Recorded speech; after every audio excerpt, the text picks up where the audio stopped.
Well, hello everybody. It's lovely to see you all here on this very chilly night here in Birmingham. It's really, really nippy.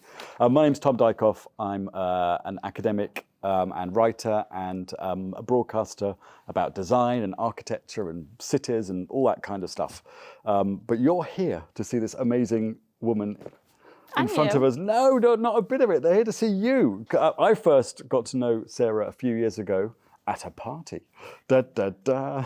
Well, in the Barbican as well, which I like to slip in there to make me feel cool. Like, yes, a very fancy place. I think we were both on the balcony, weren't we, and having a chat. But I don't think I told you at the time. I'd actually heard about her before because the person who was having the party had told me about you.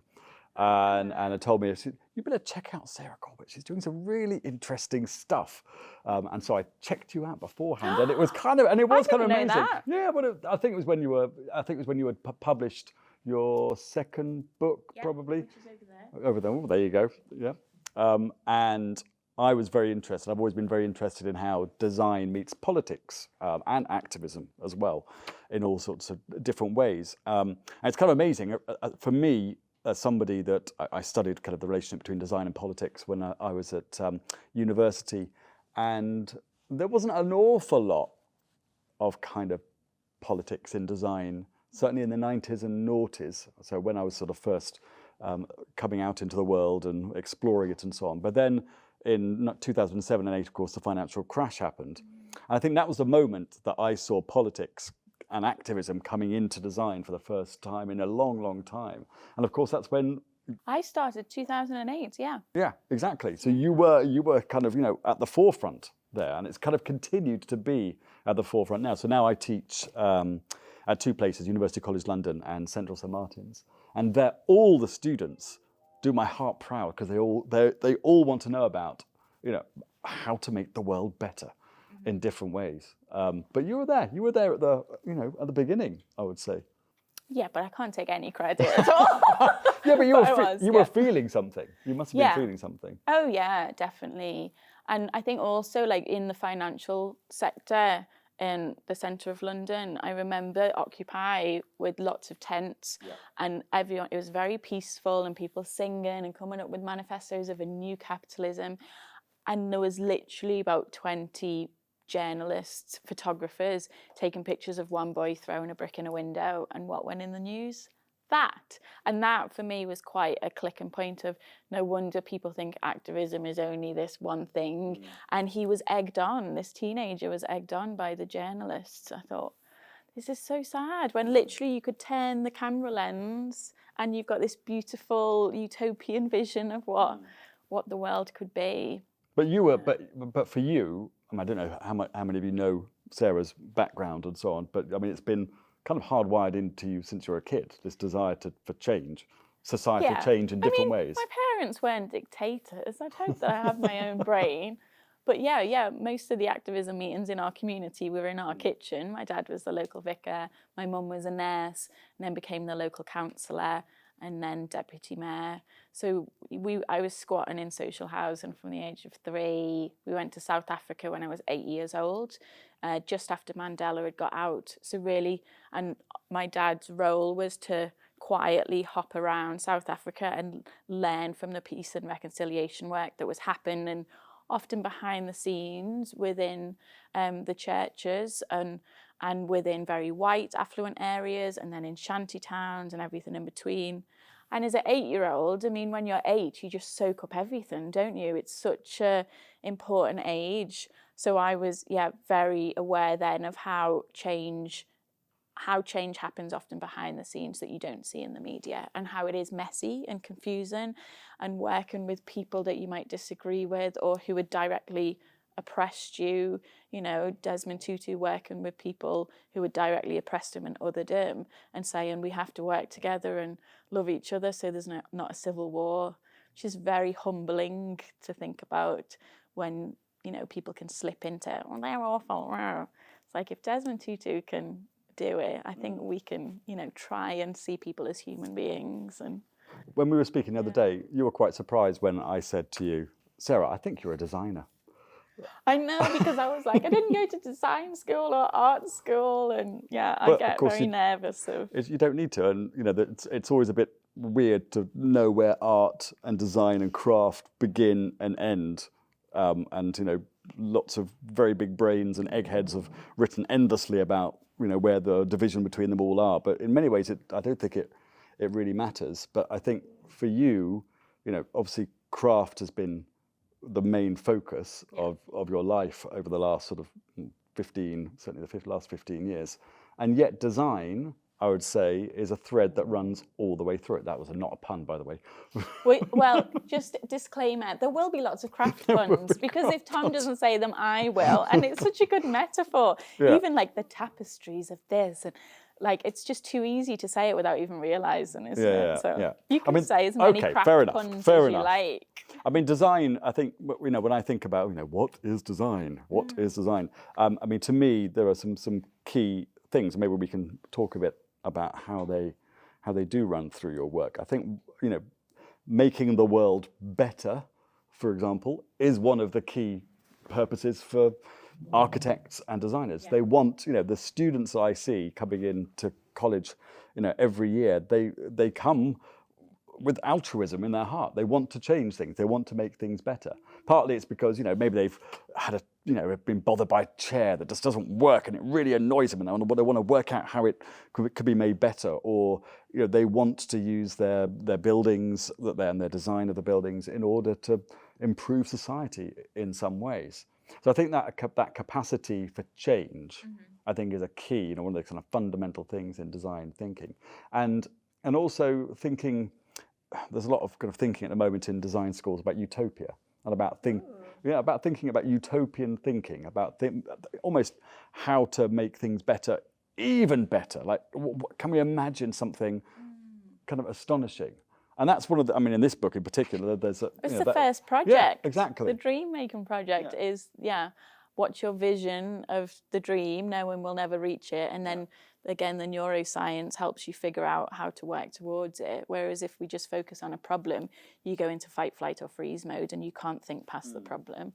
So you have to start with our little dream clouds. You start with imagining your utopia, and I love that the phrase from the civil rights movement in America.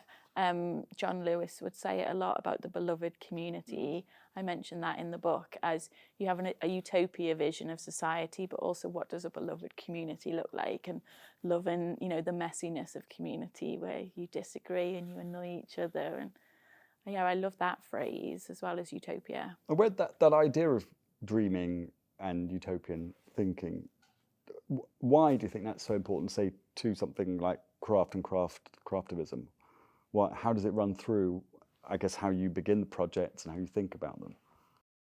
Well, my background's activism more than craft, as some of you know, and I learned to craft from YouTube.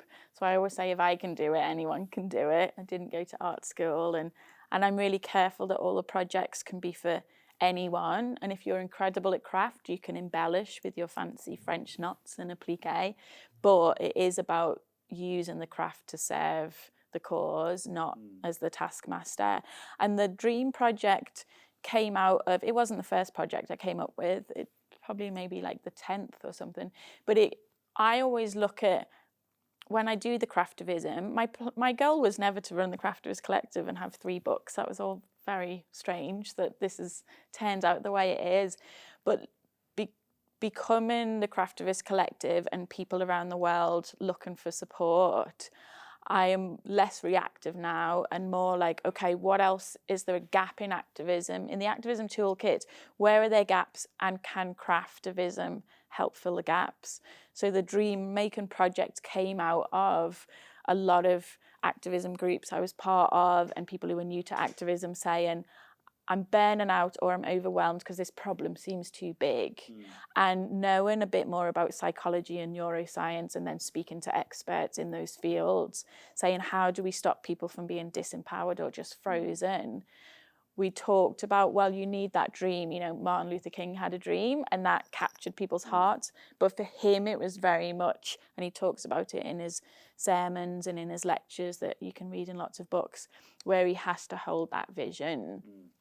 And if you hold that vision, again, that neuroscience of you're not in fight, flight or freeze mode, you can imagine, you know, the dream making project is saying, what does your dream look like? And we can have many dreams, but focus on one. So this one is I dream of joyful bees, because lots of people were saying, I really don't want bees to be extinct and we need bees. So I'd switch it for people and say, okay, well, the positive psychology is to focus on the positive, and the neuroscience says, if you've got a positive with all the senses, what do joyful bees look like, smell like, sound like? What does it look like in the world? Then our brains, even in our dreams and our subconscious, start trying to figure out how you can be part of that. And I just kept thinking, I wish in all the activism groups I was in, and as a professional campaigner in different charities, we never started with that, or we never said, hang on a minute, what is the solution? Let's sit and think and imagine it. We always were just like, we need to get this petition out. We need to protest this law going through. It was very negative. So no wonder people burnt out. And probably reactive as well. You're dealing with something that's immediately in front of you. Yeah, and also like, I thought, well, clouds are lovely, dreams are good. And it was a project that started with the Heritage Open Days with the National Trust. So I was commissioned by them. So that helped sort of me not just have an idea and not deliver it, because it's always good to have external deadlines, isn't it, from someone else. So that honed it for me. But then I thought, do we give this to power holders or do we put it as street art? And I thought for this project, no, actually you keep it for yourself. You hang it somewhere at home or in work to keep you focused on that dream, so that you always remember it and go, oh, am I thinking about the bees today? Have I done that wild flower box I've been talking about? Or, oh, am I eating stuff that's harming the bees or helping the bees? So all of those elements of what's lacking in activism, what could be useful in craftivism, what do you do with the object itself, what do you do with the process? My brain sort of whizzes around with all of those elements and then go But also key to have that kind of goal in your mind that you know, that, and it may be unachievable potentially, or it may be too big, or it may be, but that's fine. Yeah. But you've got it. You've got something that, instead of dealing with everything up here. If a psychologist or a neuroscientist had said to me, having a goal there is harmful for your well-being, then I wouldn't do it. But because all of the science says having a goal is helpful and having an object as a memory device, I had all that knowledge to then help me shape what it was, and that intuition, which I think we all have, that gut feeling of this feels healthy and hopeful. I mean, it can be quite tricky. A lot of the students that I work with today feel incredibly overwhelmed. Yeah, as we all do. Partly it's the state of the world and our capacity now to know so much stuff, you know, because of the shifting communication. I mean, many people have written about, you know, saying we don't really have the capacity to think about utopias anymore. We're so overwhelmed. We can't, you know, we're kind of hemmed in by all this stuff. Do you have any sort of strategies to be able to think about how to think Well, I goal-oriented? always say to people, focus on something tangible. So we all have many utopian goals, but focus on what's the issue that's burning inside you, or the worry that you've got today. So when I do the workshops, I'm like, just today, because otherwise then people easily get overwhelmed and go, well, I've got so many, I don't know what to pick for this one dream.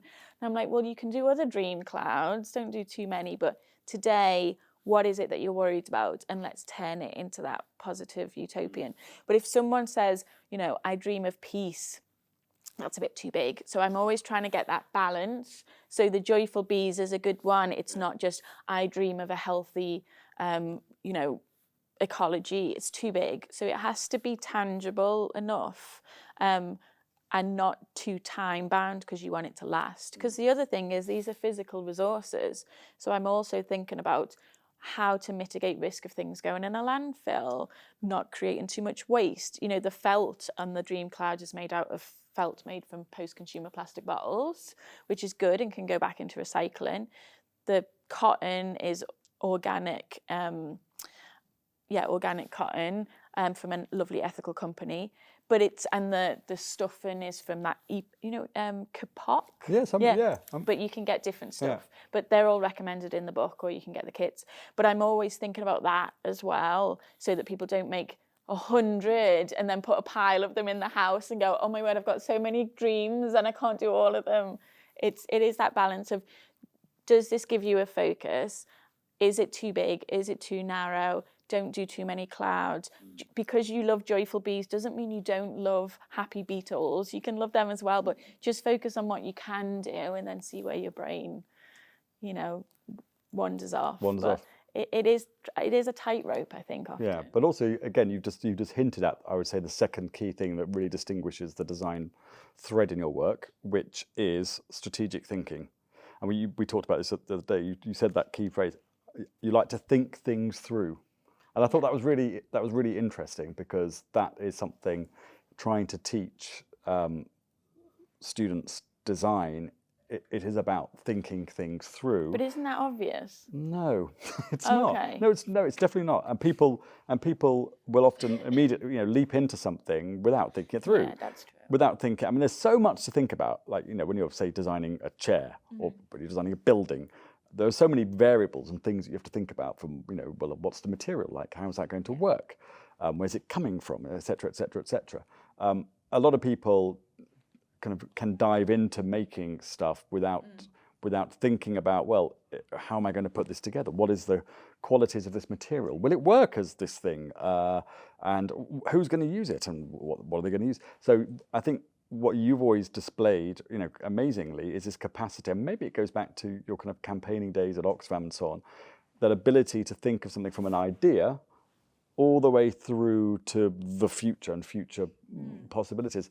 Now, of course, it's even more complex, because things like the circular economy has to come in now. So not only do you have to think about how things loop back up again. As we should have always thought about, isn't it? Yeah. You've got to think about that. You've got to think about where things come from as well. The kind of extractivism, who makes them, and so on. All those kind of vast complexities. Maybe you could say a little bit about this kind of strategic thinking, your capacity for strategic thinking. Well, I love it. I think it helps. If I get a blank canvas, I freak out. Like I work a lot with charities and art organisations, and when they say, oh, could we do something? I'm like, give me a really detailed brief, because the more focused it is, the more I can be creative. So who's your audience? What are the objectives? How long have we got? What's the budget? Who are we trying to change? If it's a campaign, who's the power holder? Who do they listen to?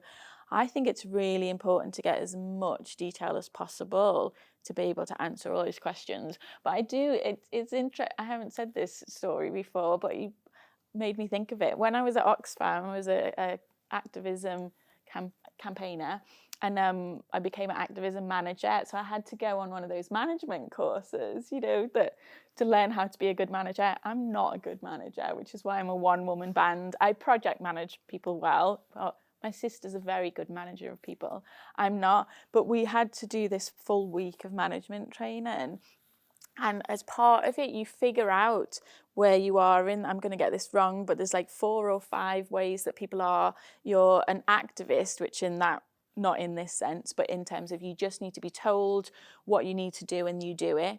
There's reflectors who need to reflect on it and go, okay, I'll do it. There's something else, and then there's theorists who need to see the whole picture to say, well, why are we doing this? I mean, we're in a space called X+Why, which is quite powerful. I was the theorist, which I didn't expect. I thought I was just a doer, but I need to know why I'm doing something before I have motivation to do it, and I need to see the whole picture. So I need to look at that jigsaw puzzle and go, how is this goal that we've been given fit in and complement everything else? But I'm also really into detail, and I love it. The classic designer. But that's both extremes, at both ends, is exactly. it? And they were like, well, this is quite unusual, and this could be good for management, or you could micromanage, which I do quite a bit, which is not always good. It's a very particular, I love brain. That. Yeah, to be able to work at the kind of strategic blueprint level, right the way down to obsessing over a detail. And saying to Kieran, like, can we just put that? Can we just open the stalk scissors so you can see the beak? Like those two extremes. And I think I mean, doing this book, I loved it because I could think really big and then look at all the detail. And my editor, who I picked, who's brilliant, who worked more in craft magazine, so I knew she'd have a better skill in that than me. We worked really well together, and doing it, I was like, oh yeah, I am quite good at the stuff that other people just want to make. And I'm like, well, I'm good at the activism thinking, and I'm really geeky about the strategy. So doing this book, I was like, oh, I do think I'm useful because I can do all the strategy, and then say, now you can do all the fun making.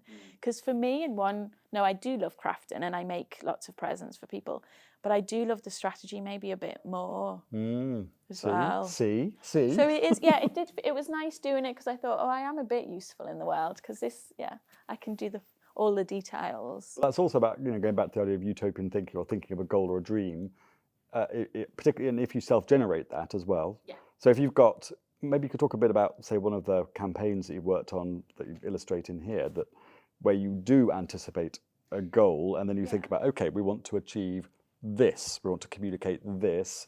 What are the steps from where we are now to there? Yeah. I mean, some people have heard this story, but most campaigner, any activists in the room know that it's just messy. You can have a lovely recipe for a cake. You can't have a lovely recipe for a campaign because there's so many external factors. So it might work in one context and not the other. And it's normally not quick and linear. But I often talk about the campaign where we were asking Marks and Spencer's to pay the living wage because it is quite neat. So it's a nice example, but it's also an unusual example. So not every campaign works that neatly. But it was a good one of, again, how my brain works really. So the CEO of Share Action, who's one of my campaign sheroes, I had an absolute girl crush on this woman, and she knows that now, Catherine Howarth. She started doing Citizens UK work, so I was following their campaign and going, oh, this is really interesting. Set up Share Action, who do shareholder activism, which fascinated me, and that was quite a new way of campaigning. And I got an email from her when my little book of Craftivism came out. So I think she emailed me in 2014 and said, we're trying to get one meeting with the CEO of Marks and Spencer's. And for 3 years, we've done all the traditional campaigning, the petitions, the demonstrations, the different happenings. I'm just not getting anywhere. I've read your little book and it's so weird and we haven't tried any of these ideas out. And could you come up with something? The AGM is in 5 weeks. And I was on holiday. I was on a little balcony in Berlin being like, finally taking a holiday. I've got a week off. Shouldn't have checked my emails. And I did. But I immediately was like, it's from Catherine Howarth. So I had to open it. And then I immediately thought, okay, so he's not listening to campaigners. Who does he have to listen to? He has to listen to his board. He's on the board. There's 14 board members. How do we reach them? Well, they're at the AGM. We buy shares. We become shareholder activists. You only need to buy 1 share. Who do I get as shareholder activists? I'll get what looks like their core customer demographic, who happen to also often tend to be gentle craftivists. But that, if they weren't, I would have sought out people who weren't already in the collective. And I thought, okay, I need 14 craftivists from across the country, not London-centric where I'm based, who look like or are their core customer base.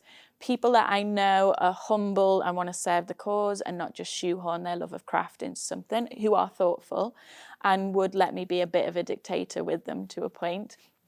And I emailed them all separately saying, don't tell anyone, but would you be up for this? We've got 5 weeks, really, we've got 4 weeks. And I sent them all, I bought handkerchiefs from Marks and Spencer's, so we weren't seen as boycotters. And I used a handkerchief idea because it had worked really well to build relationships with politicians, so I didn't want to reinvent the wheel. I posted all of the handkerchiefs to different craftivists across the country of different colours, and all of the hankies were bought to look very differently, so that uniqueness was there. And I said, Google everything about your board member, from what colours they wear, find out, are they flamboyant or shy on LinkedIn? Are they a trustee of a company, of a charity? Because that'll show some of their passions possibly. How have they become a board member? What route are they on career-wise? Try and understand them as a human, not as a board member. And then find a quote, so a bit different to our handkerchiefs for politicians, which is in the book. I said, find a timeless quote from someone that you think they would admire. not that you would admire. And make sure it's timeless so that the object is timeless. It's not about the living wage, even though the goal was to get them to pay the living wage or at least have that one meeting. And stitch it on and then have embellishments around it that link in with what that board member likes. So we had this beautiful array of some, one handkerchief was for the chief investment officer, who happened to be a woman. So they picked a quote from Anita Roddick, who was a famous social entrepreneur, talking about being good is good for business. I thought, oh, that's lovely. That might help. We had one board member who was Sikh. So his Craftivist had a lovely message linked to his religion and different imagery. One board member was also a trustee of the Royal Opera House.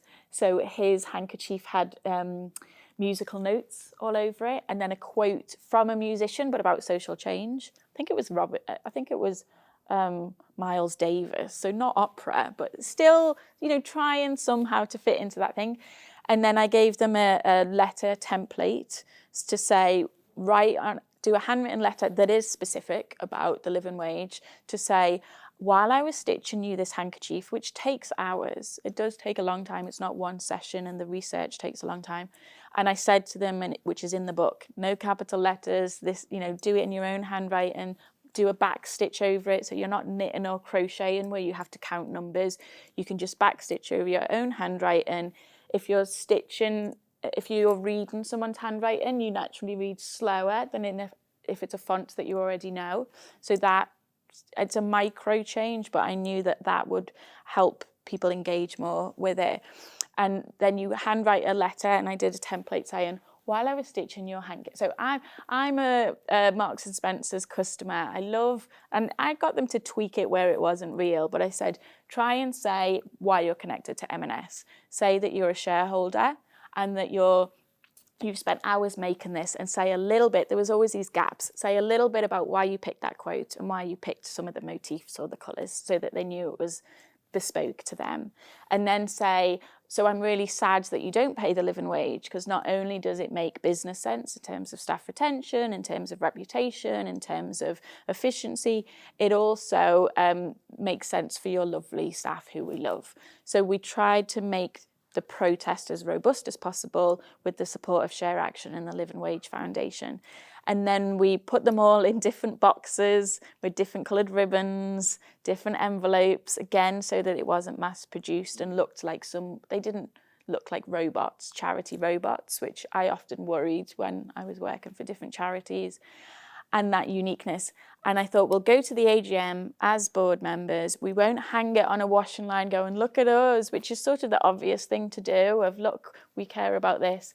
We made 50 hanky kits as well we couldn't afford any more, or it might have been 100, to give to other shareholders where they could make their own handkerchief about the living wage, which was an interesting way to engage them. And then we went to the AGM and said, can we give the gifts to the board members?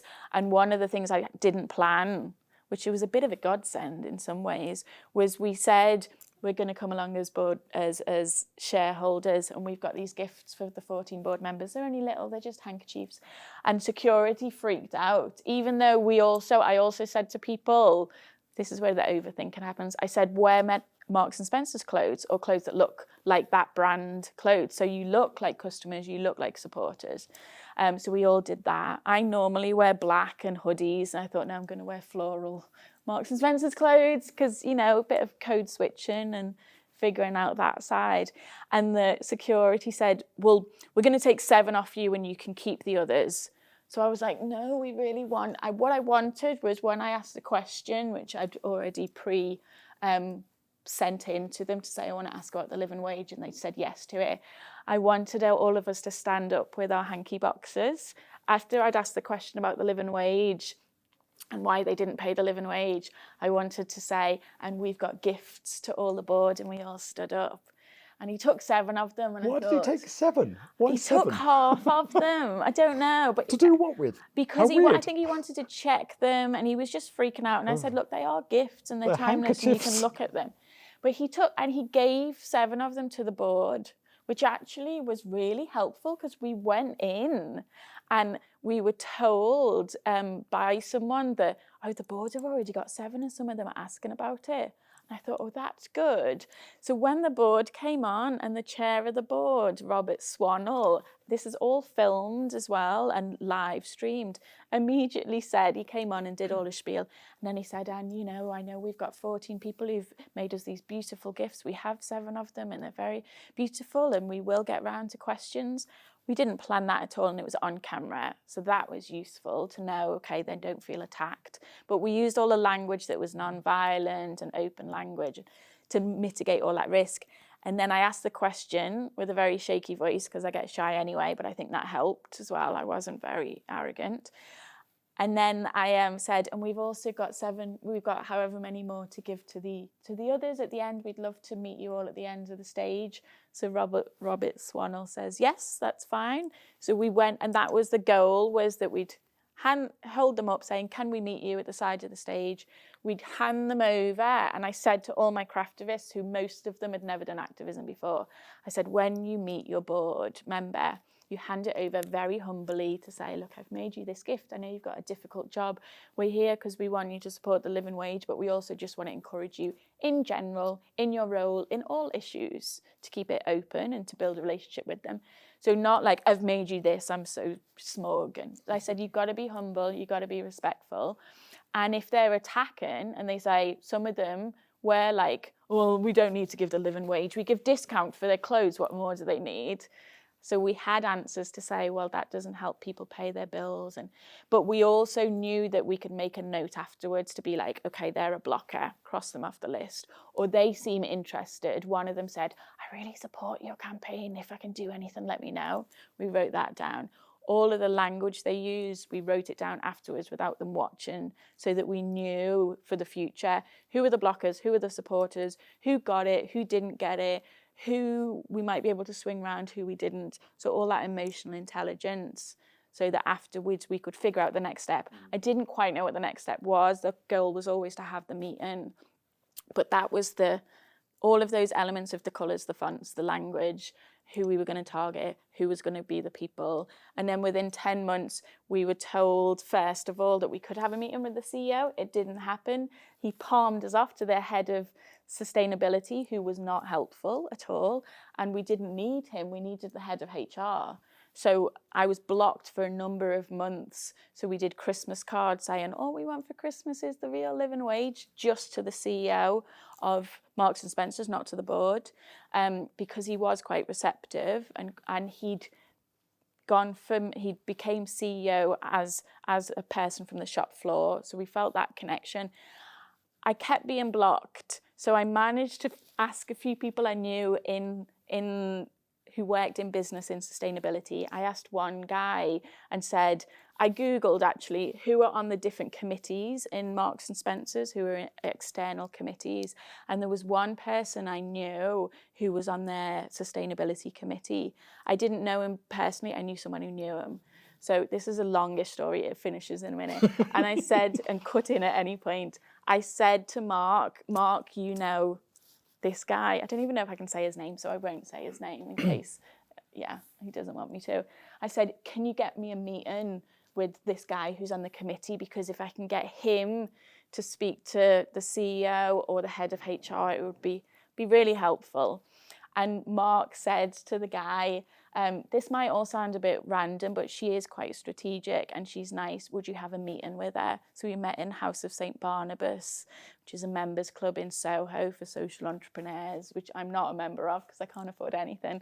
So it was quite intimidating. And I went in and explained the campaign and said, what I need from you really is what makes the CEO tick. Do we start talking about legacy? Is his motivation about him personally? And he went, don't do that.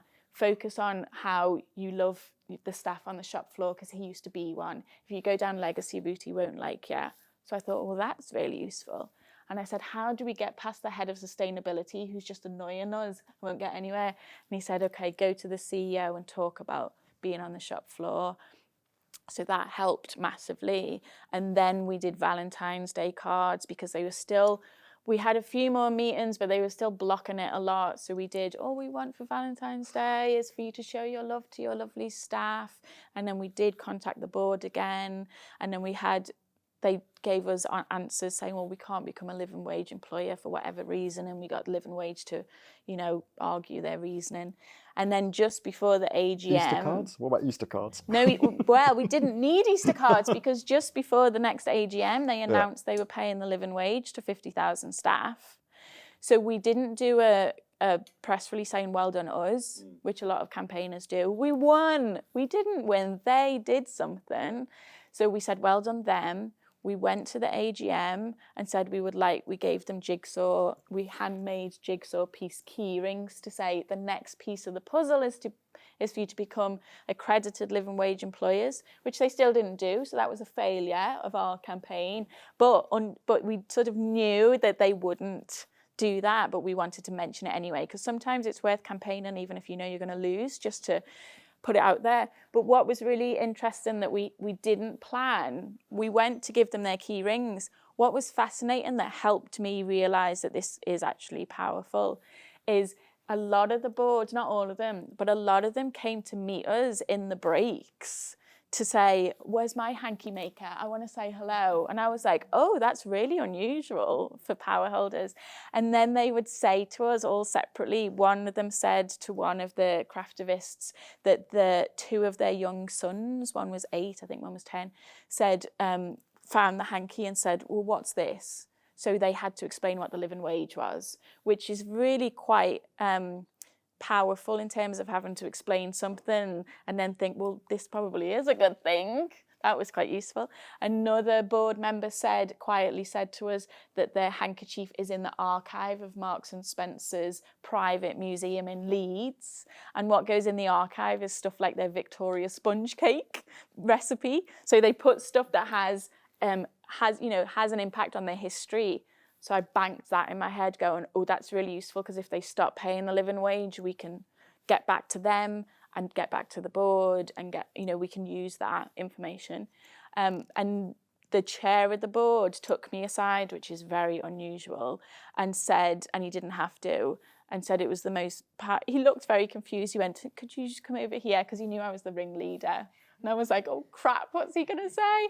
And he said, he was quite a shy, quiet guy. And he said, this was the most powerful campaign we'd ever experienced because it was so respectful. And I was like, yeah, it is respectful, isn't it?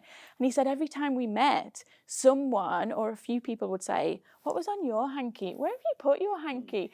And then the supporters would say, they've got a point here, maybe we could do it. But because it wasn't all displayed on a washing line, which was sort of my intuition, was keep it a bit secretive and just for them and intimate and bespoke, it helped the fact that they kept meeting, as boards do. I knew boards meet regularly, especially if they're in trouble. So all those elements, I was like, oh, this can work. It's not always going to work, but in that case it works. And we've got case studies in the book of how people have used the hanky framework or blueprint, as you call it, in different contexts with local MPs, with ministers, with head teachers to change stuff, with business leaders. And did you think all that through? I mean, that's I did think. So the only thing I didn't think was the security taking it away. I didn't know we were going to get blocked, but from experience in campaigns, and growing up, very aware, growing up, squatting in social housing and a lot of the activism meetings happening in the vicarage where I grew up.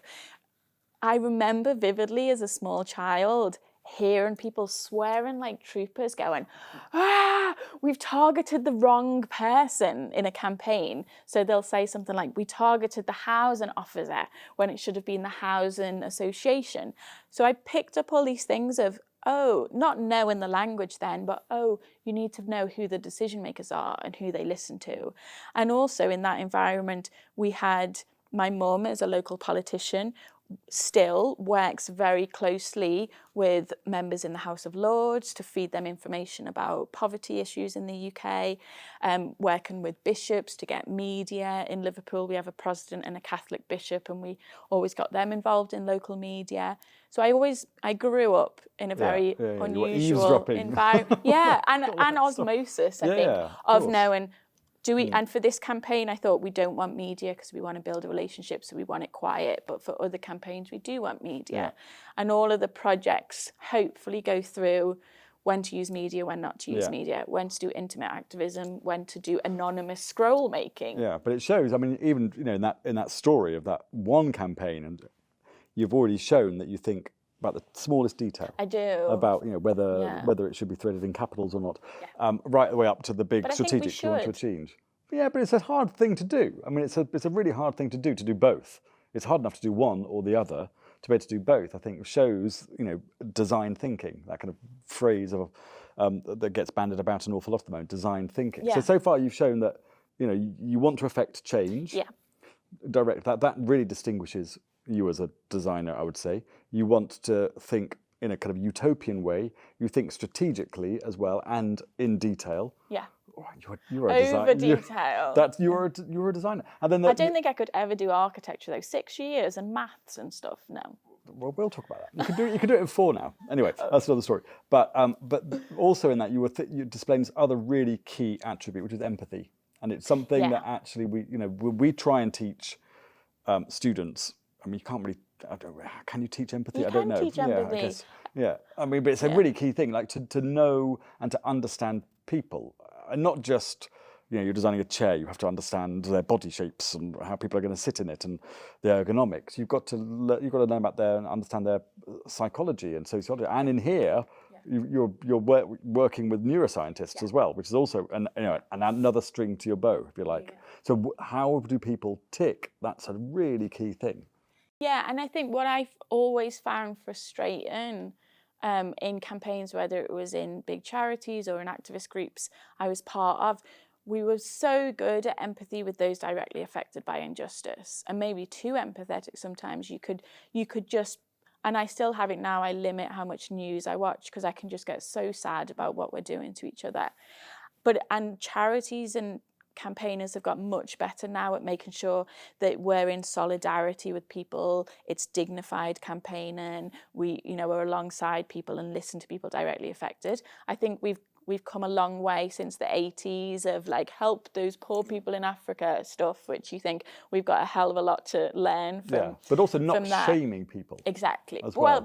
So my next point is we haven't done that well in activism. So I grew up very much where it was treat people how you want to be treated.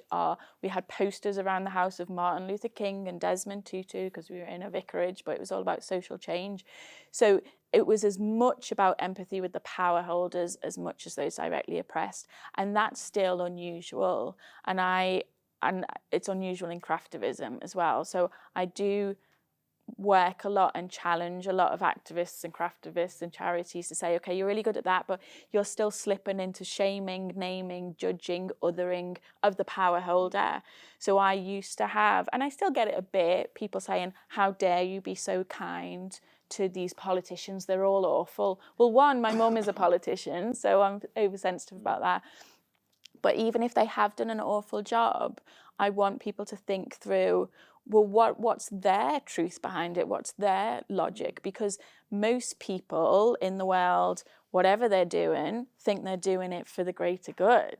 So we might disagree with them, but we need to figure out why they're thinking that way. And if their motive is profit for their shareholders, let's talk about that. If their motive is the environment, whatever it is, we need to empathize equally with power holders if we want to make a genuine difference, and not in a manipulative way, but if I was a power holder, would I engage with this craftivist or would I feel judged, shamed, and then all the neuroscience in there about dopamine and stuff. And yet so much activism obviously today is confrontational. It is, yeah. And a lot of craftivism is also confrontational, or it's naming and shaming other people and othering people. So when people say all craftivism is gentle, I'm like, a lot of it isn't, which is why I call our approach gentle protest, because some craftivism is donation or awareness raising, and I didn't coin the word craftivism. So that's why I'm keen to say this approach is called gentle protest, and this is our manifesto, and this is our design thinking and our blueprint. But don't presume all craftivism is gentle, because it's not, and it doesn't have to be, and that's other people's choices. But the way you're thinking, it's understanding the person who you want to get on board in order to affect which change. I think is common sense, isn't it? You'd think And so, but it doesn't ideally, you always want a happen. win-win. So Yeah. I always start with, what is a win-win for them? And I say to people, you can try and work with someone, you can work with your local politician on issues you care about if there's common ground, while you're still voting against them in the next general election. You can do both. And the same with, we can be shareholder activists, we can be shareholders of a company, and while we are still campaigning against them, or our mini scrolls to support Fashion Revolution, completely anonymous, and say, here's all the different actions you can take. So it's not one or the other. Often you can do all angles. You can boycott one company if that's the right thing to do. You can be a customer of one company and say, as a customer, I want you to do this. They're all needed. And I think that's what can overwhelm people, which is why I wanted to write the book, to say, I've done all the geekery so you can learn from doing. And then the last project is how to create your own campaign. But ideally, my hope is that people would have a go at them all and learn from the doing and learn from the strategy before they create their own campaign, because it is hard. It is, well, and I don't want to sound like arrogant, but it is hard. But that, again, go back to design thinking, testing, and prototyping. Which I would never use that word. But you I are guess effectively it is. doing that. I mean, through experience, you try your. Well, I always try and get the theory as robust as possible and then test it. I'm not just testing and then learning from it. I'm more so the M&S campaign, loads of, research to do it, and then to be agile enough to respond. But we didn't just go, let's see if the hankies work and go to the AGM. We did all of that behind the scenes work. And of course, you have been doing this since you were 3 years old as well, effectively. Well, 3 years old, I was plonked in the squat with but that's the what community. I mean. So you've been learning and trying stuff out and Yeah. researching essentially since you were very young. Yeah, and I campaign since, my choice in campaigning is from aged 12 probably. Yeah, but always in a way where I was like, I don't want to be seen. I don't want to be a speaker on a soapbox. Yeah. I don't like, I don't like conflict. So I was always trying to find a weird way to do activism that didn't include them, which actually worked quite well. I know you're laid off my own heart, but I've read in the book about not liking confrontation. I'm exactly the same. Yeah. I think I'm the youngest child in my family, and I was always the one trying to sort out the squabbles between family members and sisters. I always never liked confrontation. So is that how it came about? I would cry while my brother and sister were fighting. I would be standing looking at them going, please stop fighting. There's another way. Bawling my eyes out, and then I'd run to find my parents and go, they're fighting again. I was very oversensitive. So your approach has come from your own psychology, personality background. A lot as an introvert, not wanting to burn out. My sister's amazing extrovert, goes on all the marches, starts all the chants. Love that. That's just not for me. Yeah. So I've had to learn over the years that I don't feel bad not going to a march. She can do great stuff. There are other ways. There are other ways. Yeah. So I think, learning. I didn't know what the word introversion was until a few years into my craftivism, and that helped me tweak a lot for me. But extroverts can get involved as well. It's for everyone. For everybody. But as a fellow introvert, introverts can often spend a lot of the time. They're quite quiet very often, and they do spend a lot of the time researching and looking. Yeah. That makes it sound very Machiavellian and awful. One-to-one conversations. Exactly. Are better. Yeah. So it's looking at that activism movement and going, where are the people we're missing? And I target, yes, this is for everyone, but I prioritise working with people who've never done activism before, often at apolitical or different political persuasions than you might normally expect, because they're more politically influential. I work a lot with women's institutes in the UK because they're so politically influential, so I still target those. And I was on the podcast recently for the Women's Institute, and I love that. So it's always trying to be like, yes, this is for everyone, but particularly for introverts, highly sensitive people, apolitical people, where they're lacking in or feel like they might burn out or they don't feel welcomed for whatever reason, I will prioritise that. And I'll work with Climate Coalition and other charities who will say, we know that you're good at bringing in those audiences. And I'll go, yeah, you're really good at that stuff. I'll be good at this. And then, so we're always looking at that bigger picture and then how to I think the neuroscience attract is people. interesting. I mean, I think many moons ago, I did a TV series about neuroscience and architecture. You should check it out. Check it out. And it was all about how to design better spaces and buildings by, in part, understanding psychology and neuroscience. And this was 13 years ago. And it was when neuroscience in design was just coming through, I would say, and in architecture and design. And it was completely fascinating to do it. And since then, of course, it's gone on and on and on. And now it's really boomed as another way of understanding people and how they tick and how things work. What switched you onto that? I think I was so aware of my own biases. And like a lot of people after the George Floyd murder, I made a point of reading a lot of books about unconscious bias, and I grew up in a very white working class area.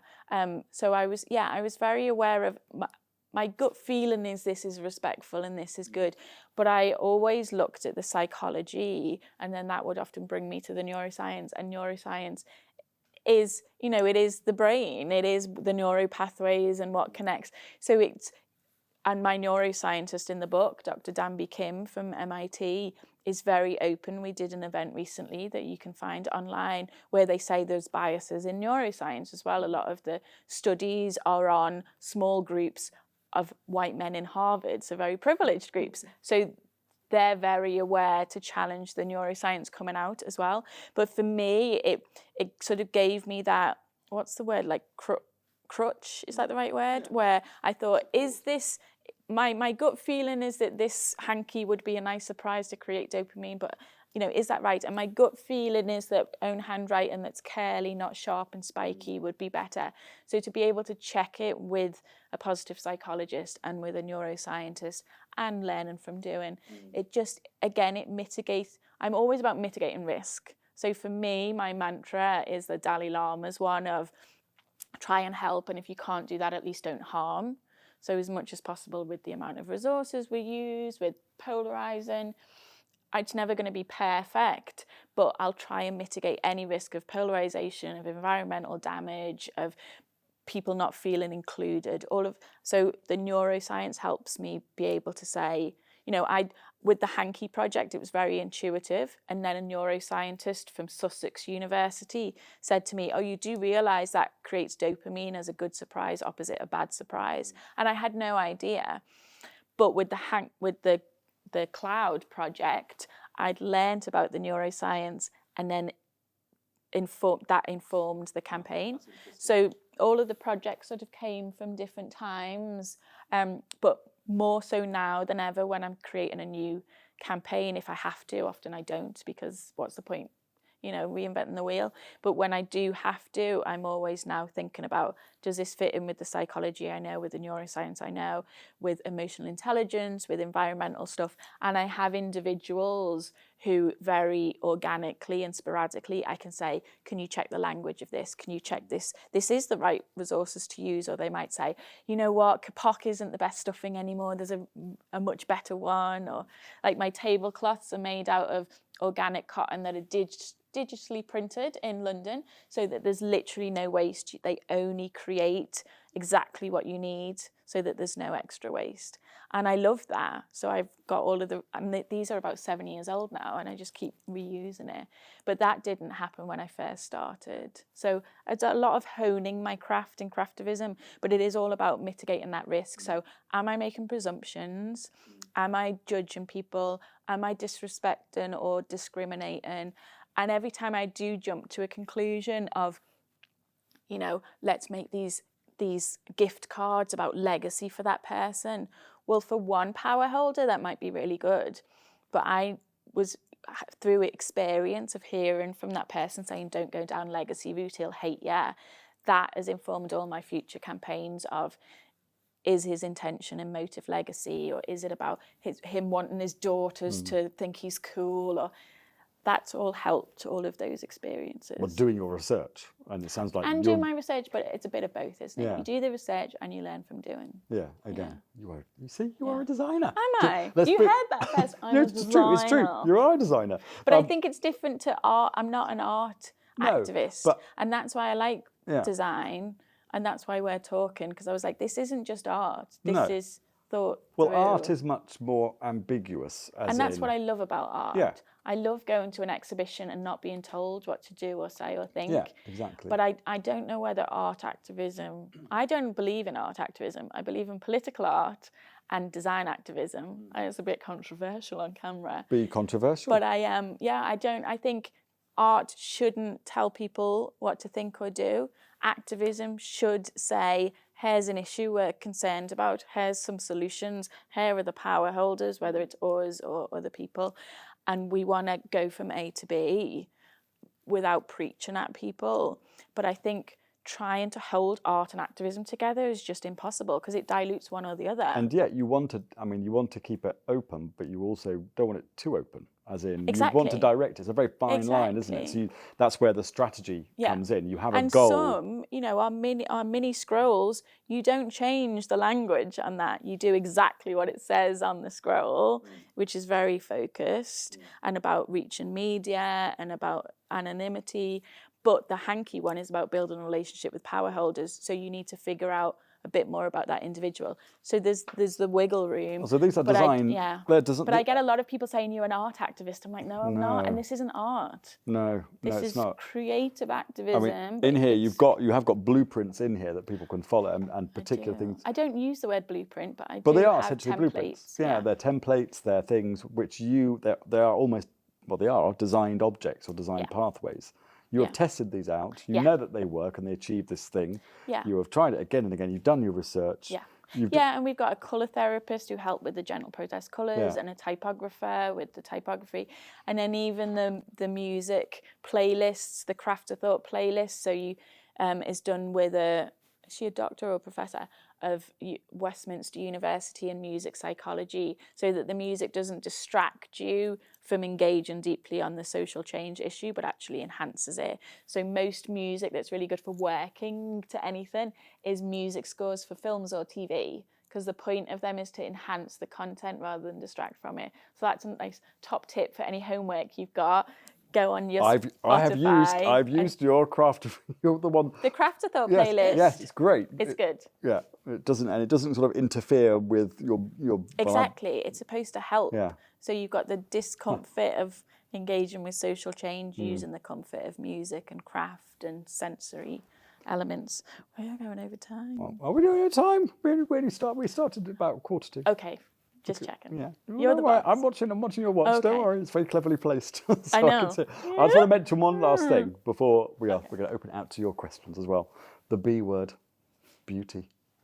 Oh. Which again, a key thing within it is. design is aesthetics, and you do talk about aesthetics. All the way. In my last book, the paperback one out, I quoted Bruce Mao.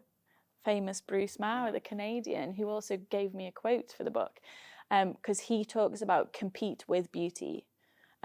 So competing against ugliness and against injustice with beauty. And Darwin, talks about beauty as one of the things to help you survive. Yeah. And I also do very kitsch stuff so that it disarms people.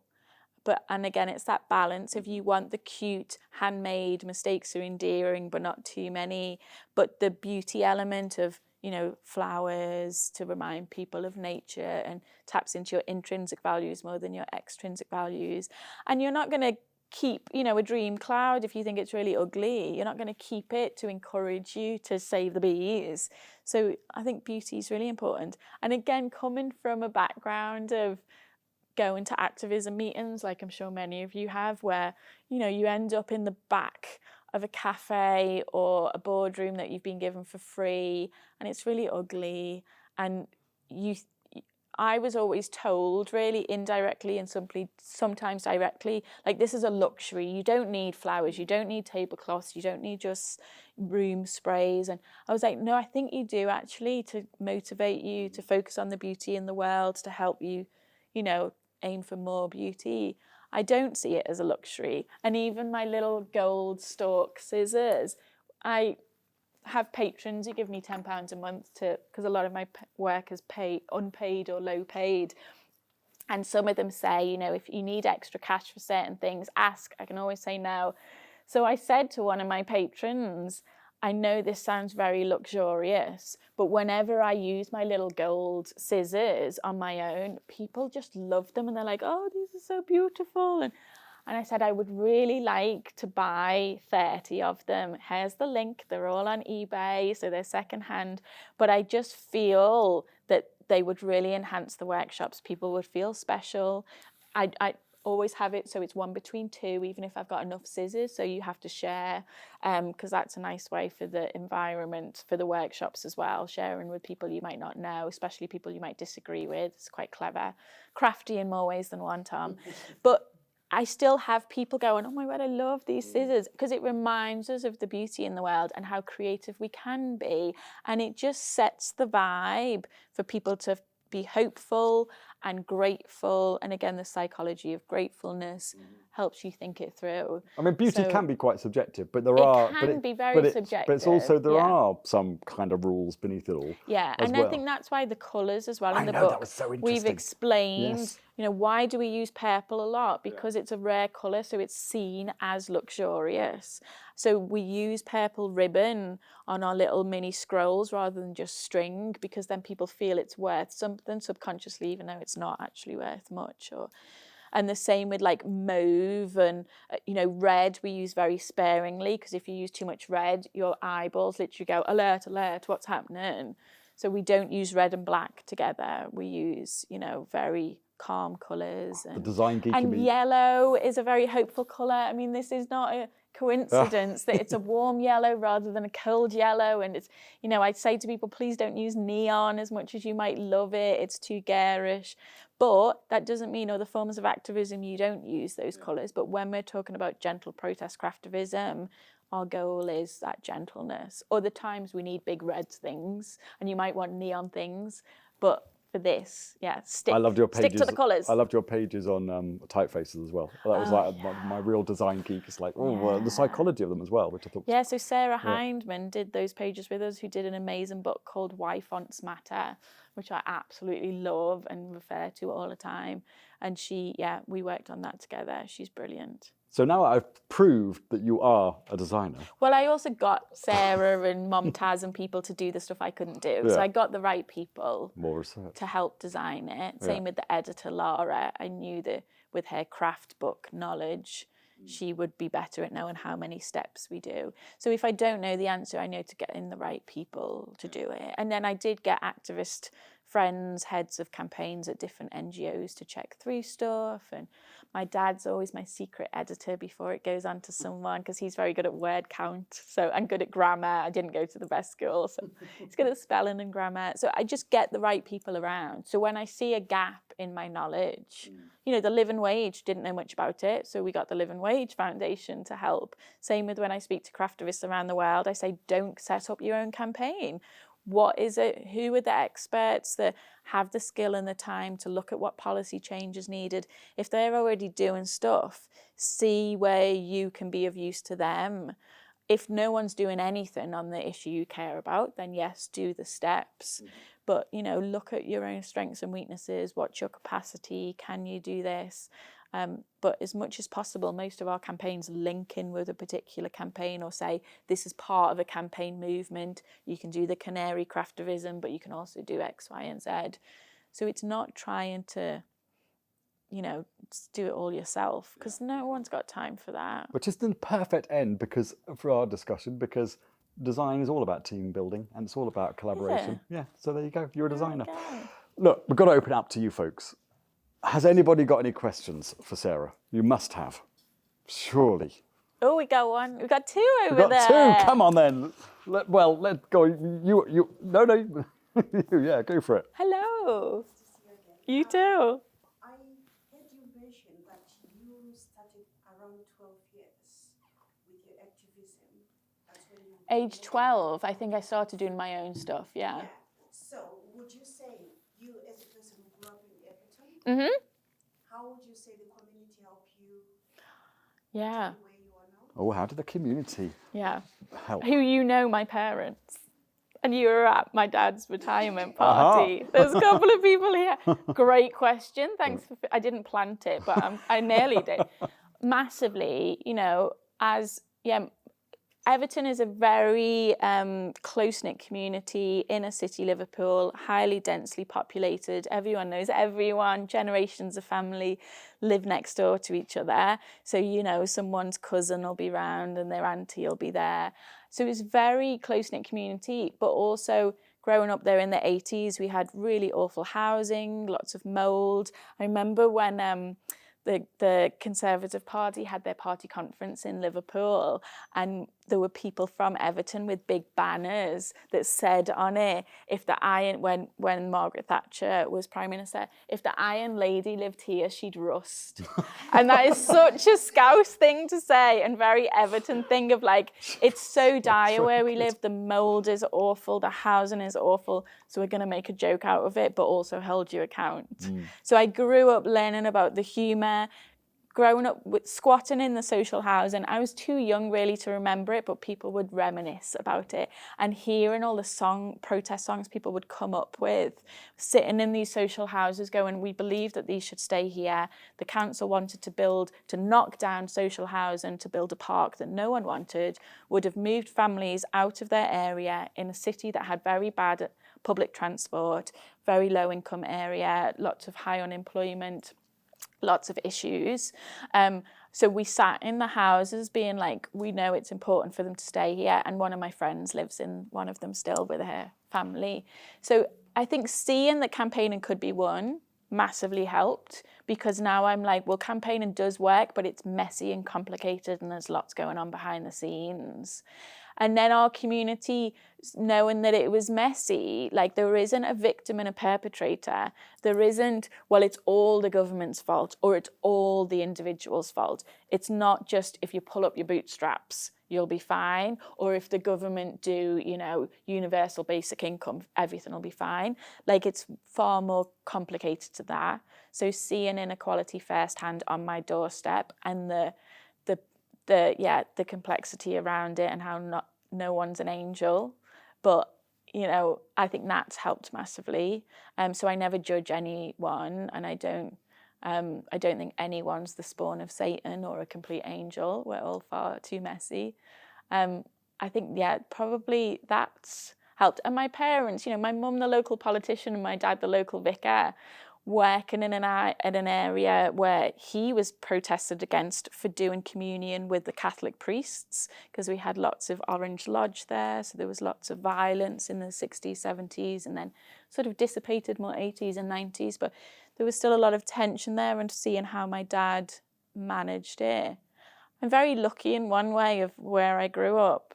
It was tough as the vicar's kids, if I'm honest, but I did learn the importance of not labelling someone, and people can change. You could have reacted against it and gone the other way. In what way? People very often maybe reject their upbringing or respond to it. It's the bit that, absolute fabulous, Safi reacting. No, I mean, I've had therapy. That helps. It wasn't easy growing up in Everton as the vicar's kids with no other family members lived nearby. We were bullied, and there was lots of drugs, and there was a murder, and there was gangs, and my sister had a very lovely community of friends, and me and my brother, lots of our peer group had really challenging lives, which meant that they reacted in very violent ways. And what was good with my parents, which was horrible at the time, when we'd come back going, in primary school, they're a bleep. And my mum would go, they're not a bleep. What they did was bleepish. And as a kid, you'd be like, but it was horrible. But that was ingrained in of like, yeah, okay, they're not a this, but what they did was horrible. And then to understand why of, we live in a stable home, they didn't, so they were reacting to a lot of that. It was horrible growing up, but I always knew this isn't me. They're not attacking me because I'm me. They're attacking me because they might be jealous of a stable home, or we have food on the table, or they have a horrible time in their community and they need to lash out. I sort of trained myself to get better at reading where people's, what's that phrase? Hurt people, 100%. You look at people who are hurting others and there's normally hurt behind there. So I think it trained me up. Everton trained me up in emotional intelligence and survival, and exercised my empathy to the extreme degrees because I had to not be like, why are they being so horrible? And you know, I'm still a very privileged person. But yeah, I think whatever doesn't kill you makes you stronger in some ways. Very long answer, sorry. But it's a complicated question as well. And it was a question for you. A bit more simple and a bit more basic, but hi Sarah. Hello. How do you encourage people that may have taken part in a craftivism event but haven't finished whatever it is? Yeah.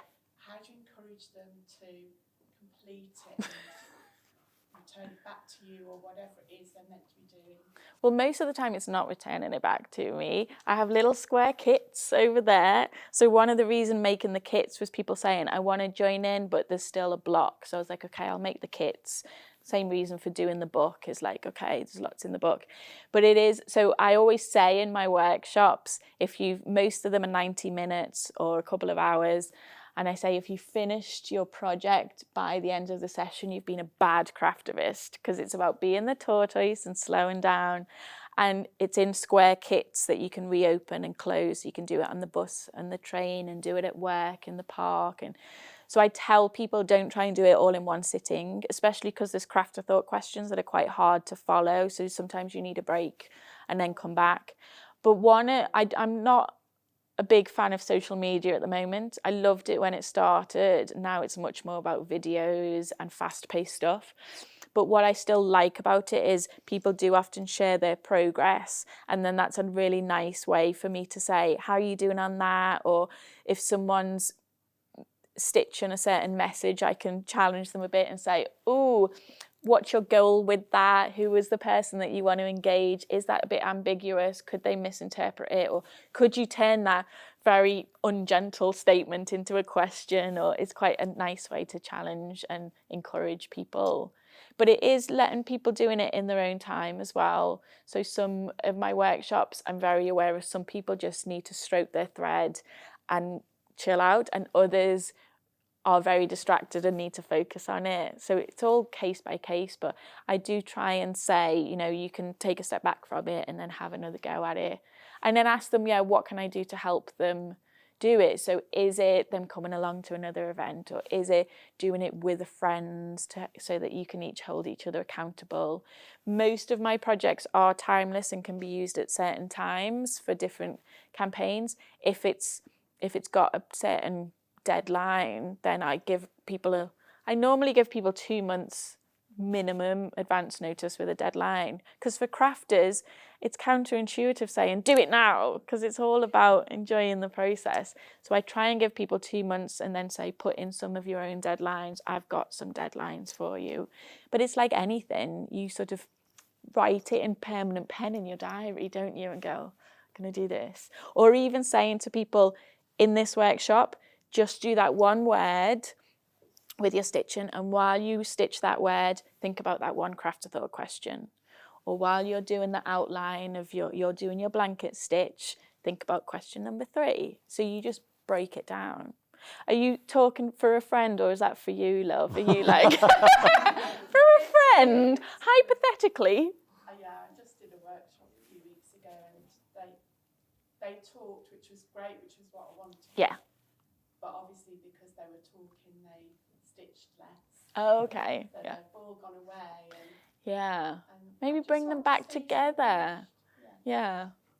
But also, I'm quite rigid on my workshops. I'm much more structured now, learning from doing. And I'm more confident now to say, we're all going to separate our thread together and use it to be mindful of your body. Now we're going to listen to one instrumental Mogwai song on the playlist, and for that one song, pretend you've got horse blinkers on and no one else is in the room, and think through that craft of thought question. And then after that, we're going to talk about that craft of thought question. So my workshops have got way more structured. One, because it's a training session for people to then do it themselves afterwards if they want. And it's a taster session to say, these are all the different elements you could do yourself at home or with friends.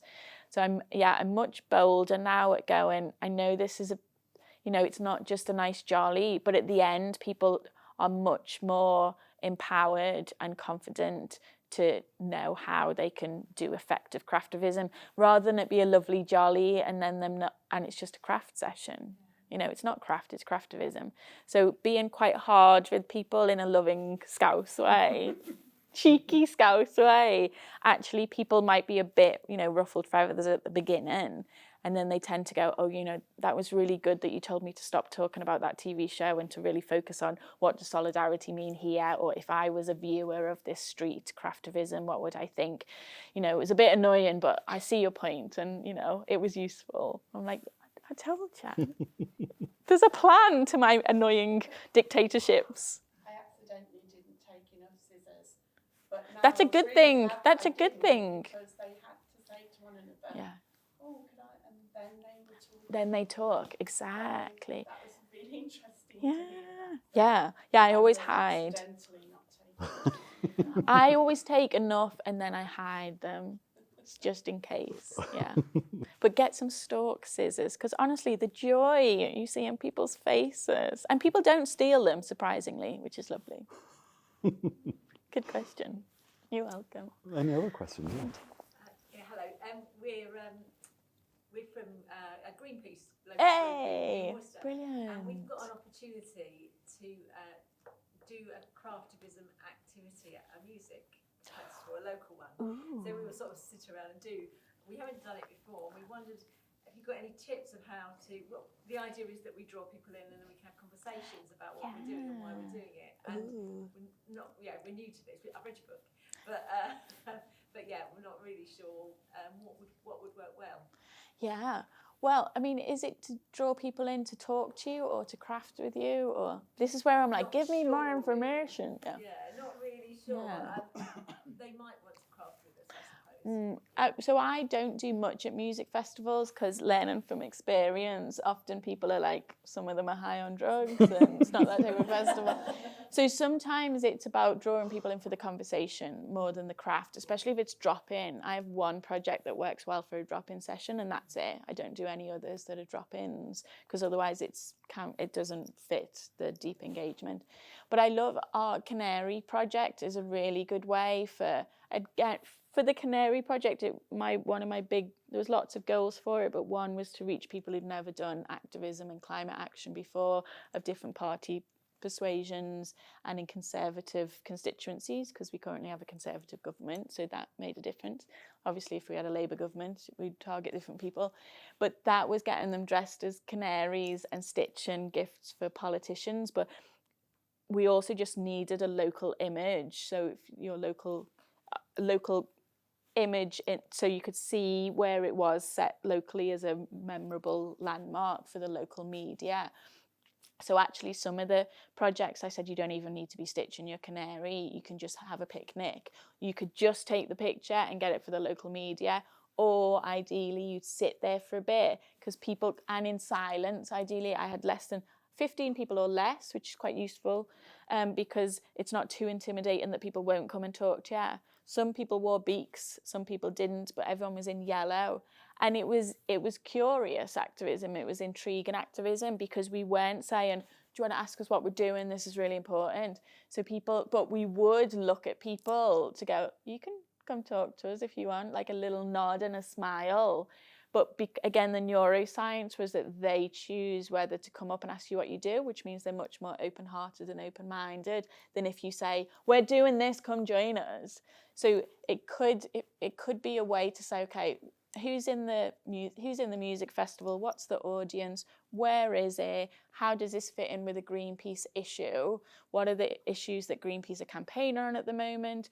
Who are the power holders? Is it the local council we're trying to target? Is it the local MP? Or is it media? Or is it social media? Or is it music lovers? What are those objectives? And there might be a few, but you need to prioritise them. And then you're always working backwards, where the last question annoys craft lovers, because it's the last question that says, where can craft be useful? All the fun questions of what colours are you going to do, what stitching or what craft work or imagery needs to come at the end. So I'd go back to Greenpeace and say, what's the best use of this? Is it reaching new audiences? Is it getting visuals that you need? Is it talking about a particular campaign, or is it recruiting people for your local group? Talk to them about what's the goal, because if you have too many goals, you're not going to get anywhere, and it'll be overwhelming and it'll confuse people. But also, you can always email me and I can help. Once you've got more of that information, you can have a little brainstorm. Yeah, it's not the easy answer, but it helps you hopefully on the journey. But great news that you're in Greenpeace. People keep thinking I'm against Greenpeace. I've done workshops for the staff, but the Canary Project, I said, don't get involved. Don't share this, because I need people who wouldn't join you to join me. So, yeah, but most activist groups talk to each other. You think they're all working in silos, and they're not. I mean, tomorrow, talking to Helen Pankhurst, most suffragists and suffragettes talked to each other. Some people did both. It wasn't them versus them. I think that's important for people to know. It's important to be on film. We talk to each other and we see the strengths, and Greenpeace will do a big demonstration that power holders will not want to talk to them about, and then Friends of the Earth or someone will go, you could talk to us to your power holders. And that's a really clever way of campaigning. Very, design-led. Design-led. Any other questions? Or do you want to make it more mingly and informal now, Sarah? What would you like? Well, no, I've messed up the timing, so you carry on. All right. Okay. Any other questions? I know you've always got more questions. I've always got more questions. I can keep going. I'm very interested in you two, because you know what? I, when I was 16, helped set up the Worcester branch of Greenpeace. I know. Well, that was amazing. I know, God, that's amazing. So it's still going strong. Oh, brilliant. Oh, that does my heart proud. Because that was the thing that got, I mean, when I was a teenager, it was green politics, and as it was called then, global warming, that got me really fired up about politics. So it's great to find that it's still going strong. Oh, that's my heart proud. I joined my local Friends of the Earth in Liverpool. I was like the youngest by about 15 years. And I ended up writing the minutes, because I could write minutes growing up where I grew up, but I was so scared of everyone and didn't want to do all the protesting. I was like, I'll write the minutes. Well, unlike your background, I grew up in a complete and utter, very political, but from the right. So I was a black sheep of the family with my green politics and my teenage radicalism. I don't think my parents knew what to do with me. But I had my extended family, very different political persuasions, and I think that's really useful. Yes, it is. Because sometimes you overlap and you agree on some stuff, and then you disagree on others. Yeah. And it's really helpful. Yeah, we had lots of arguments over the over the dinner table. I'm better at not having arguments and just being like, I want to know more about why you're thinking that. Why you think that way. Yeah. And how we've ended up coming from the same place and completely different answers is particularly now. fascinating. Now that there's so much talk today, of polarisation of debates. Whether it's about politics or about Brexit or about the climate emergency and so on. I was wondering, what in the trial and errors that you're doing and the prototyping, if you like, what happens if it goes wrong? What happens if you can't persuade somebody? What happens if you can't communicate with somebody? It depends what it is. I mean, it's all case by case, isn't it? Sometimes if you have a blocker, then you know to target someone else. A blocker, I like that. Use that, a blocker. So it really depends on what the issue is. So if somebody doesn't want to communicate, then if you try your hardest and then you find out who they are influenced by, is it someone else? And then if you really can't get anywhere, you go elsewhere. I mean, I have people who, I built a really good relationship with one of my MPs who we had on paper, we were completely different. I think them and their team always knew I would never vote for them, but we worked together well on different issues. But I knew I couldn't target them on some issues, it just wasn't worth it. But some people will say, well, there's no point me making a gift for my MP, they're completely awful. And I'll go, okay, who are they? Okay, well, actually, if you Google what they voted on, they do agree with you on X, Y, and Z. So just don't target them on that, or say, I want, do the paperwork so that their office have got it to say, as a voter, this is what I care about, knowing that they probably won't do anything, try and vote them out. But there might be some areas that actually you'd be surprised at how you do agree. You can find common ground. You can always find common ground with anyone. And even you look at, I've got a book called Letters That Changed the World. Some of them did, some of them didn't. There's a letter in there. Gandhi wrote a letter to Hitler.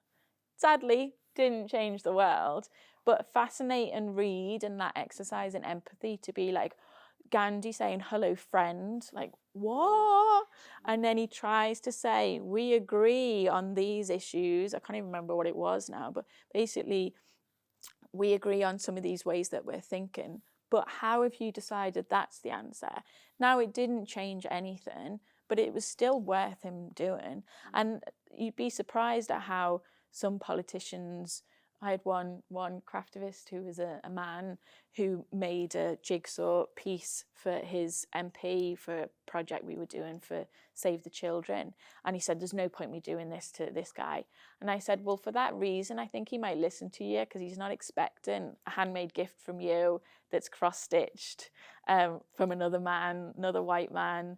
And it could disarm him quite a lot for you to have that conversation with him. And actually, it was a really good relationship in terms of he got the photo that he needed for the media. The local politician used the photograph on his website so we could hold him account to say, look, you've got a photo saying that you agree with this to support the 0.7 aid budget.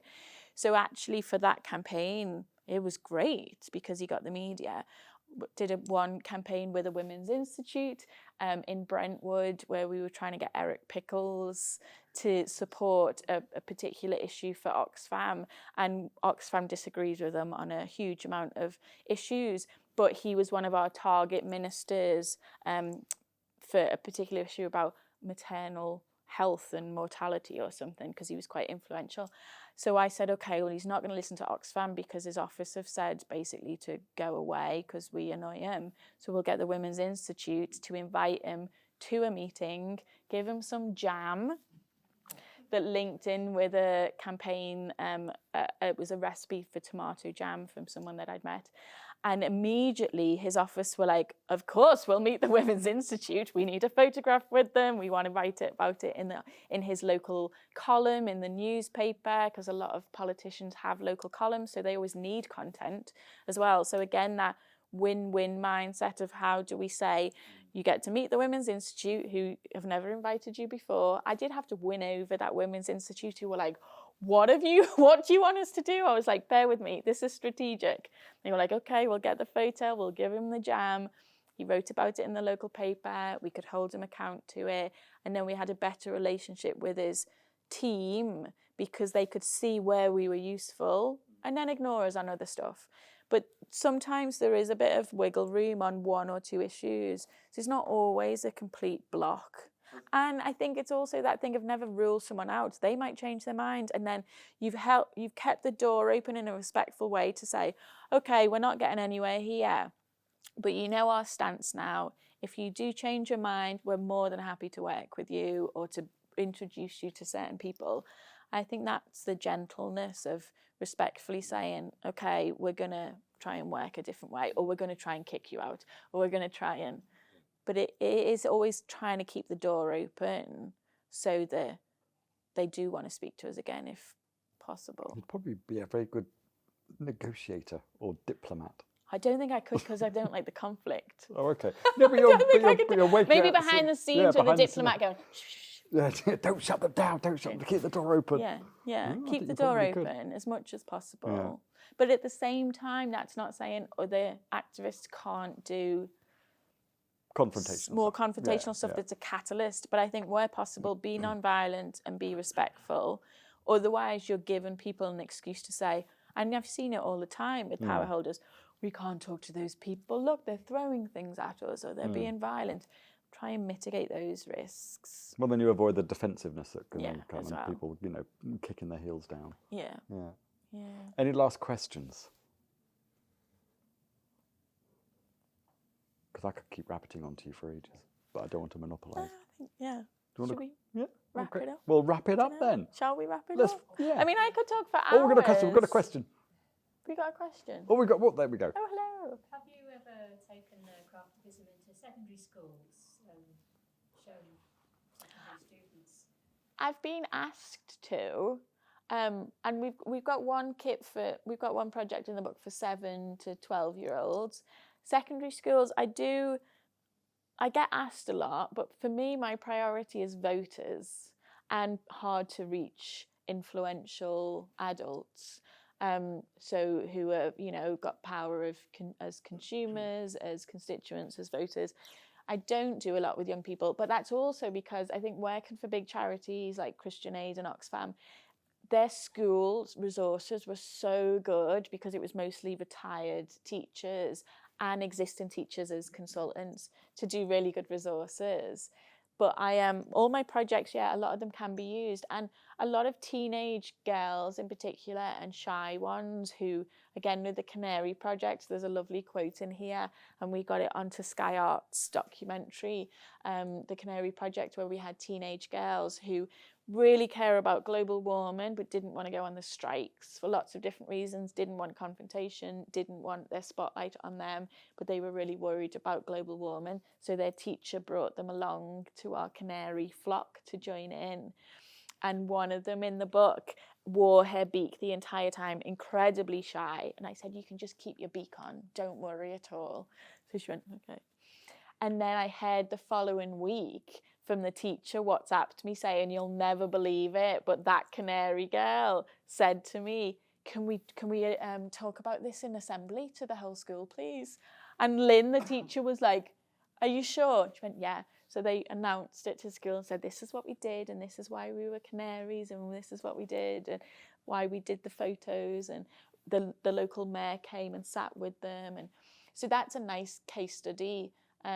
But I tend to target adults rather than secondary schools just because, one, there's only one of me, and there are good resources out there. But that doesn't stop people. Same with our Green Hearts on Your Sleeve, a lot of young people like that. So that most of the projects all ages can do if you're 7, 12 over. But stuff like the handkerchiefs might be a bit too much. That's more for adults. Have you heard about people taking that and doing it themselves in secondary schools? I mean, people could. Anyone here could. Oh, people copying the projects? Yeah. Oh, yeah, I love it. I mean, I do get a little bit like, if you also copied the craft of thoughts, because they're important. Yeah. I get people who copy the image and then don't think through the strategy. And that's one of the reasons I wrote the book, really, was to say, okay, if you can't afford the kits, I get it, but I do want you to think strategically. Don't just see the image of the clouds and go, now I'm going to put joyful bee clouds all over the city, because the point of it is, this is the strategy. So some people see the image and then do it in a very diluted way, and that really upsets me. Not because it's about ego or about getting the credit, but it's about using the process in the most effective way and fulfilling the potential. And I had someone recently do a cloud project, and I felt like it was a bit of a way for them to say, I care about the Palestinians, but I'm just going to do this and it's done. And I was like, no, the point of this is to think through what's all of the stuff you can do to create peace. What can you do as a constituent? What can you do as a consumer? What can you do as a, in your circle of influence, in whatever role you have? What do you boycott? What do you pay for?